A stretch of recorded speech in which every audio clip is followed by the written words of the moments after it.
सद्गुरूंचे पुण्यस्मरण. सद्गुरु नाम संकीर्तन.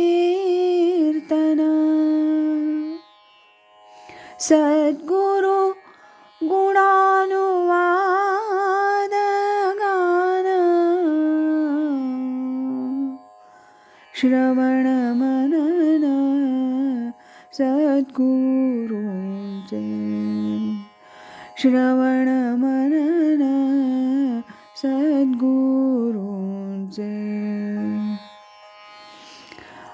आज ऐकूया स्वामी स्वरूपानंद एक अलौकिक राजयोगी या ग्रंथातील प्रकरण 5 आणि अवधूत घरा आले याचा भाग 1. स्वामी स्वरूपानंदांनी सांगितलेलं साधन अल्पस्वरूप अशा प्रमाणात करीत होतो. त्यातूनच माझंच मी असं कधीकधी आत्मपरीक्षणसुद्धा करीत असे. त्यात वाटे हे निर्गुण सोहम साधन तसं पाहिलं तर अगदी नीरस आणि भक्तिशून्य असं आहे. त्यात जपजाप्य, पूजा अर्चा नाही, भजन नाही, गीत गायन असं काही त्यात नाही. आणि तसं काही करा असं स्वामी सांगतसुद्धा नाहीत. हे विलक्षणच आहे.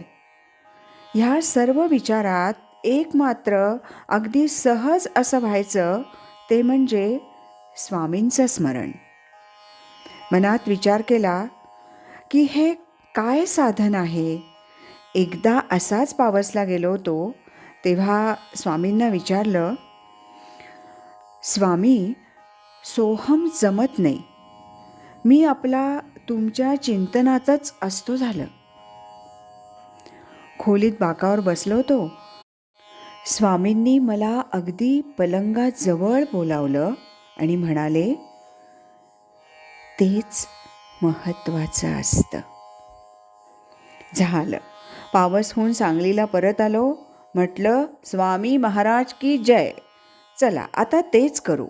स्वामींच्या अखंड चिंतनात असा राहू लागलो आणि नंतरच्या काळात मला अनेक अनुभव आले. त्यातील हा एक अनुभव. स्वामी म्हणे, आम्ही झालो कानफाटे. सांगलीला घडलेली गोष्ट. एका रात्री का कुणास ठाऊक जागा झालो. लघवीला जाऊन आलो. येऊन पाहतो तर मच्छरदाणीत डास शिरलेले. जरा ठाकठीक करून घेतलं आणि दिवा मालवून आणि बेडलॅम्प होता तसाच ठेवून झोपी गेलो. पाहतो तो नाडी कशी प्रज्वलित होऊन सुतासारखी अशी चाललेली.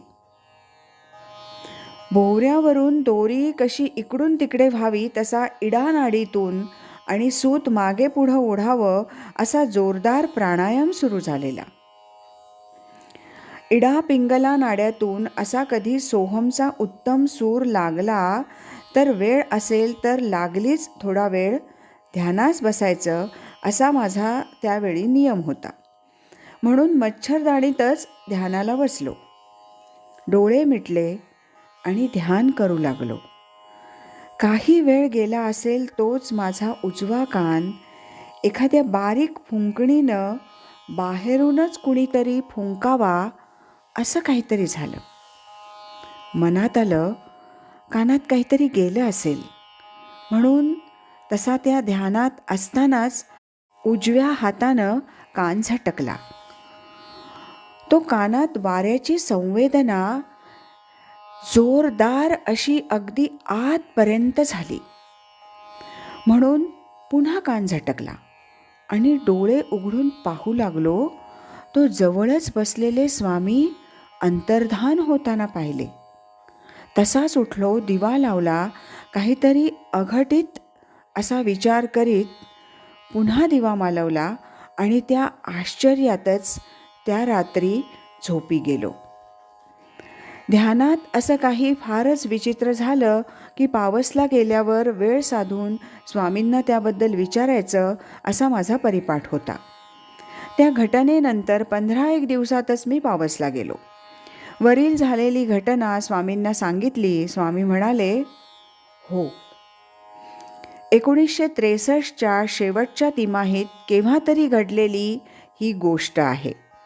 माझ्याजवळ रेकॉर्ड, डायऱ्या असं काही मी कधी ठेवत नाही. तसं काही ठेवण्याचा माझा पिंड नाही. जे काही झालं ते तसंच सांगितलं, एवढंच. असो, आज इथेच थांबूया. यानंतरचा या 5व्या प्रकरणातला दुसरा भाग आपण उद्या ऐकूया. श्रीमद सच्चिदानंद सद्गुरु श्री स्वामी स्वरूपानंद महाराज की जय. हरि ओम तत्सत.